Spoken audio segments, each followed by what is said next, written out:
While the U.S. president argues for a strike on Syria, generals on both sides are getting ready for the potential fight. What shape will the air campaign take? And how will Syria and its allies respond? This is Inside Story.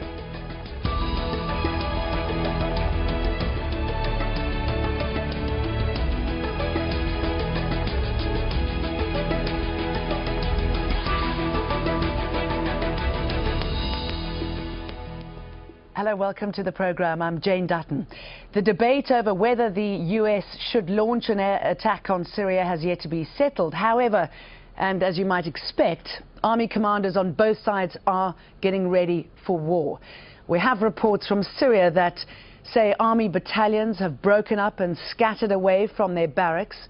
They are now reportedly stationed inside civilian areas.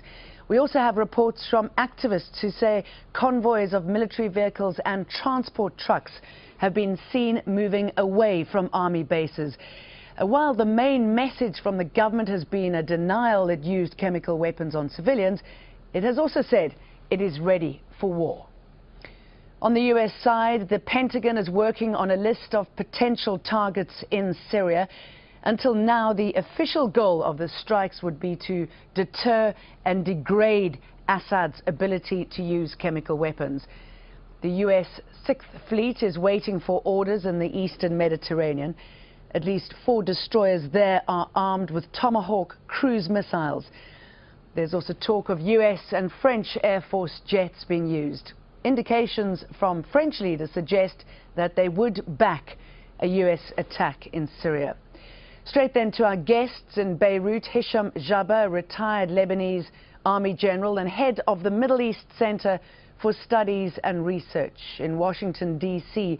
Brigadier General Mark Kimmett, he's a former Secretary for Political and Military Affairs and former Director for Strategy at United States Central Command, that's CENTCOM. Mark Kimmett, all sides seem to be getting ready for war. They're putting their men and their machines of war in place. What are you hearing about the battle plans and how they will unfold? Well, certainly I'm not going to reveal anything that would possibly put our troops in jeopardy, but I think it's fairly well understood at this point that the President has asked for a larger target list talking about specific military units, specific military capabilities, where up to this point the focus seemed to be on sending a clear message of deterrence. He seems to have expanded the target list to focus more on the degradation of the Syrian military capabilities. That means he'll not only be going against the rocket units involved in the chemical attacks, but he may well be going against tanks, artillery, and those other battlefield capabilities that have so far been able to maintain battlefield superiority of the Syrian army over that of the rebels. We know at this stage the strikes will be limited with the possibility of a 30-day extension. Is it, in your mind, what you're hearing, a coherent strategy? Well, it seems to be coherent for the first aspect, which is the espoused policy of the United States to punish, to degrade, and to deter. What is not coherent is what happens after that. What's the rest of the plan that takes us not only from the strikes, but to the eventual U.S. goal of seeing a new Syrian government not led by Bashar al-Assad? I don't see that connective tissue in this plan right now. Hisham, from your perspective, from the perspective from Beirut, how are you seeing these plans and what are you hearing? I mean, is it going to be effective? First of all, we have to know if there is a military strike or not. I think Mr. Putin made a lot of pressure of Mr. Obama to postpone that strike, but Mr. Obama cannot give any commitment before the decision of the Congress. If the Congress would say yes, in my opinion, the first strike will be, like President Obama said, will be quick and limited and narrow. I do understand by this that only 30 more or less missiles, Tomahawk cruise, will be launched on very specific targets in Syria. The targets, I suppose, will be the Air Force bases, because the Air Force in Syria has superiority and air defense They've been pretty effective, haven't they? his air force. Yeah, it's more effective, you know, if they want to maintain the balance between the government and the opposition. Only the Air Force, you know, present the superiority and on the battle. So the Air Force will be, Syrian Air Force will be the target, of course. And second, the air defense system, command and control centers, and of course the headquarters of some brigades and divisions like the 4th Division, and communication centers and intelligence, you know, headquarters or something like this. It's up to, of course, the American command and General Dempsey did take, you know, put some targets, call them grade A, for example. Then we will see after the first strike, of course, the target list will be wider and bigger. And how clever do you think he'll be in moving these targets and setting up decoys, which we saw being used so effectively in Iraq, for example? The Syrians did evacuate, you know, many of those potential targets, because they know what are the targets. And of course, the satellites and the American intelligence did know where did they go.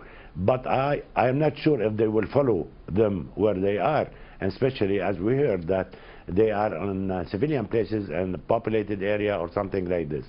Anyway, it's up to the American commanders to decide whether they will hit the airports and the Air Force bases, for example, and the headquarters, or they will follow the personnel where they are. Mark, let me bring Mark in here quickly, if you don't mind. Mark, how is the Libyan scenario playing out here? And what I mean by that is the U.S. looking at the Libya attack as some kind of blueprint for this war, the sending in the airstrikes in quick succession? Yeah, I think not only the Libyan campaign, but also the Kosovo campaign in 1999 going against the Belgrade government.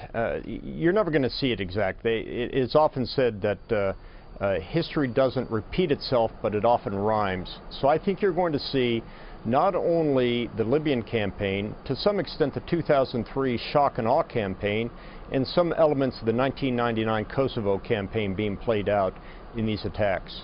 What do you think the U.S. will have at its disposal? We know that Denmark is certainly keen, France is very keen to get involved, but what sort of military hardware will they add to this war? Well, sadly, I think you're going to see the predominance of this operation being done with U.S. assets, U.S. military capabilities, with a representative sample from other countries such as France and Denmark. Those will not be the decisive elements. The decisive elements will be coming out of the U.S. military. What about the role for CENTCOM, which you, of course, oversaw? How will they assist in this? And obviously that's based here in Qatar. Well, quite frankly, CENTCOM will be running this operation. General Dempsey is the chairman of the Joint Chiefs of Staff. He's a military advisor to the president. He gives policy advice, but when it comes down to the execution of the operation, that will be run through CENTCOM and its subordinate elements, such as the Air Force's Central Region, Naval Forces Central Region, and so the command and control hierarchy will go directly to General Austin at CENTCOM. Okay, Hisham, we are possibly going to see a strike. What do you think the consequence of this strike will be, knowing that Bashar al-Assad has chemical weapons? Will he be tempted to use them? First of all, I don't personally believe that the first strike will have airstrike. I think the first strike will be from the sea. They have enough Tomahawk crews and they will launch some of them. America doesn't need, for the first step or plan A, any military assistance, nor France nor others. America needs political support. This first strike will be from the sea, in my opinion. They will not involve the Air Force. The Air Force will not be involved until the plan B, if there is escalation. And because the Syrian air defense system is very sophisticated, and it was one major reason for not creating a no-fly zone. If there is escalation, I mean, what the escalation will be, if the Syrian, after the first strike, will respond, will react, make reaction, and they will launch the only option they have, which is Hunt missiles which we do believe they have been delivered to Syria by Moscow a few months ago. Those here.U.N 72 missiles, we heard that Israel did destroy some of them from the sea in Latakia a few months ago. Of course, if they do have here.U.N and they will launch here.U.N against the American warship and they kill Americans, I don't think the second strike will be limited or narrow or quick. Okay, but will he use chemical weapons? Would he use them against his own people? No, in this phase, no. In this case, I don't think the Syrian regime have any interest to touch chemical weapons. But let me continue. If the Syrian regime will feel later, after escalation, you know, and maybe we go, American and allies will go to plan B, which is airstrike. If the regime will feel that the target is the head of the regime or the military, the army, or you know, to break down the army, I will not doubt that the Syrian regime will prepare and launch land-land missiles, Scud-B and Frog and others against Israel, and will open that front with Israel. Those missiles, I am not sure if they will be ballistic and classical. They may have chemical weapons against Israel, and that's explain why Israel started to prepare itself and to distribute, you know, mask of gas and so on. So this is dangerous. Good timing then to talk a little bit more about the impact that this war is going to have on the rest of the region. Iran, one of Syria's strongest allies, is warning the United States it will stand by the Assad regime. Nobody around the world would believe the US is seeking to defend humanity. They are talking too much and use rhetoric to justify their move. Of course, we believe they are wrong. They're making a mistake. They will feel a blow regarding the situation. They'll definitely suffer damage. There's no doubt about it. Mark, what do you think that means, and what do you think will prompt Iran from getting involved? Well, I think we've already seen reports coming out today suggesting that Iran will take action against American interests inside of Iraq should America take action against Syria. Let's be quite clear, Iran has a significant counter-terrorist capability that it could unleash, whether through its own IRGC or through Hezbollah. So it can make significant difficulties inside the region if it so chooses. I would hope that the new President Rouhani recognizes that that's a fool's errand, that if he wants to demonstrate moderation with the West and wants to open up discussions with the West, unleashing a terrorist campaign in the wake of Syria bombings would not be the way to open up those relationships. Okay, Hisham seems to believe that Syria will target Israel, possibly using chemical weapons there. What role then for Hezbollah? Will they get involved? They have a massive arsenal. You are right, absolutely. It's a very important question. Syria will not start any war against Israel unless the Syrian regime will feel that the regime will be the target. In this case, doesn't have, you know, anything to lose. It will play the Syrian regime the last card and to open the front with Israel. And we do expect that Hezbollah will start the war against Israel from South Lebanon, launching missiles in the next couple days maybe. Iran will not interfere. Be sure about this. Iran is wise enough not to make any war, especially in the Gulf, in the first or second step, because Iran has many choices. First choice, to give the green light to Hezbollah to start, you know, the war against Israel from South Lebanon, and second, like your honorable guest said, has many cards to play, has a lot of influence in Iraq, and can threaten in Iraq first the American interest. Also, Iran has a lot of influence in some countries in the Gulf. Before that, Iran will start the war or start to launch missiles against American bases in the Gulf. This is Iran will come, the role of Iran will come later. Now, at the same time, we've got a new frontier. 3 Russian Navy ships are on their way to the area. They crossed Turkey's Bosphorus Strait on Thursday. Moscow has been an ally to Syria as well, and one of the staunchest opponents to a US campaign. Mark, in the last hour or so, President Putin seemed to suggest that if the US does get involved, Russia will too. How far do you think Russia will push this? I mean, we're not going to be seeing a war between the US and Russia, are we? No, I don't think so. Primarily what we're seeing Russia put into the Mediterranean right now are intelligence collecting assets. I think they're going to look very closely at American capabilities, could well provide early warning to the Assad regime if and when the destroyers fire their TLAM missiles. Putin may be opportunistic, may try to take advantage of the situation, but he's not suicidal to the point where he'd be risking open conflict with the United States. What about Turkey and the allies that the U.S. and certainly France can rely on? I mean, what will they be doing? We know that they're massing troops onto the border. How effective will they be? Well, I think what we're seeing is countries surrounding Syria trying to contain the fire. They certainly don't want to see what happens inside of Syria expand into their country. So they're taking prudent defensive measures, whether it's in Turkey, Jordan, Israel, to some extent Lebanon, to make sure that if there is any overflow from any potential military operations, that their militaries are on alert and prepared to handle that overflow. Now, the main argument against a strike on Syria has been the humanitarian issue. The UN's Under-Secretary General for Humanitarian Affairs and Emergency Relief has just been in Damascus for talks with Syrian officials. Last month, Valerie Amos delivered 30 proposals to the Security Council to help the people still in Syria. Well, of course, people are quite fearful and worried about what might happen over the next few days, but at the same time, people are trying to get on with their lives.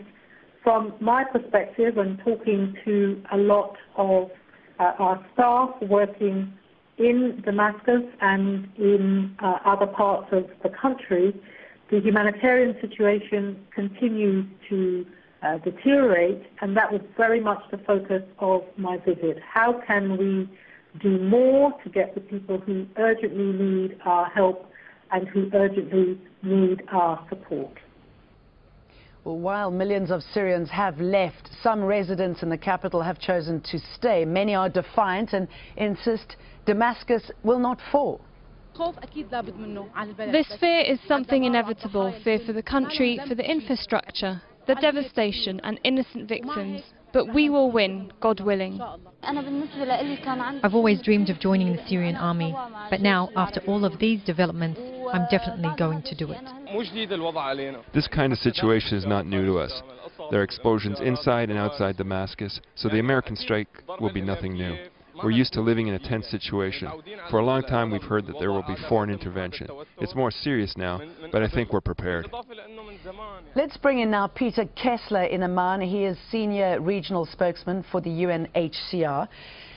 Peter, we're really concerned about this talk of war and the impact on innocent people. Obviously, the response to that news that many will be staying in Damascus, refusing to leave. How worried are you about that? Well, we've seen the Syrian conflict take on enormous proportions, of course. In the last year, we've seen some 1.8 million people registered as refugees. So recently, we've celebrated, or commemorated, I should say, the tragic milestone of 2 million refugees. So what we've witnessed is a human tsunami sweeping out of Syria, a country which at this point is estimated to have some 4.25 million internally displaced persons. So obviously there are a great many people in a very precarious situation in that country, and what the future brings, time will tell, but we're very concerned. What about the exit strategy for those who do want to leave Syria? Are countries opening up their borders in anticipation? Well, we've seen, of course, in recent weeks some 50,000 odd people flee into Iraq, an enormous number. The Iraqi authorities and the Kurdish regional authorities have performed in an exemplary manner. The Baghdad government's just contributed $10 million to the effort. The KRG authorities in the north have been extremely generous and active. But indeed, of course, the borders are heavily regulated. People still continue to arrive in Jordan, in Lebanon, in the other neighboring countries, and we have good cooperation. For example, here in Jordan, we're in the process of setting up a new camp, and that is helping to provide some capacity, but we still have additional capacity at the Zatri camp, and that's what we'll be looking to house people if indeed there is the start of a new significant influx. But daily we are seeing several hundred to several thousand people a day arriving, for example, in neighboring Lebanon. Peter, if I can go back to what's happening in Syria and Damascus in particular, with people refusing to leave, and reports that Bashar al-Assad could possibly use them as human shields. What is being done to prevent that from happening? Is there anything that you can do? Well, clearly, all the parties to the conflict are bound by international humanitarian law. They do have to spare civilians. And what we've seen, of course, in this, now the conflict is in its third year, is years of civilians being targeted, civilians being affected. All parties involved in the conflict, of course, caught up in the apparent abuse of civilians or not respecting their rights. Clearly, it's a very alarming situation inside Syria, and what we'd like to see is that the civilians indeed be spared, and ideally the conflict be brought to an end as soon as possible. Mark, I should imagine that must be one of your greatest worries, or certainly the US or whoever is involved in the coalition in this strike, as how many people could be killed, those who are used as human shields, the possibility of also hitting chemical stocks that kill people. I mean, that would be a very bad omen and message coming from the US, wouldn't it? Yes, that's something that the planners have been very, very careful about in their planning. They have some very strict rules with regards to collateral damage assessment. I would note, based on the last speaker, that the United States remains significantly concerned about the humanitarian crisis going on there and remains the greatest contributor to the humanitarian assistance going on. But nonetheless, as the planners take a hard look at their targets, where they're going to fire, what they're going to hit, this whole issue of human shields comes into play, and one has to just understand the barbarity of a leader such as Bashar al-Assad, who will take prisoners and children and women and put them on military targets for the purposes of actually putting them at risk to make sure that those targets don't get hit. It's a violation of every convention of warfare that I'm aware of, and I think it speaks to the barbarity of the situation that we're looking at here inside of Syria. Hisham, I should imagine that the worst outcome of this military action is that it makes no difference to those refugees. It doesn't change anything for them. No. A lot of refugees coming every day, thousands, to Lebanon and to Jordan. And I was listening to the number. I think in Lebanon only we have more than 1 million Syrian refugees now. Second, I think this strike, whatever it is, following this strike against the old position of the targets of the Syrian armed forces, or to a new position where they moved, and it will provoke a lot of victims among the civilians.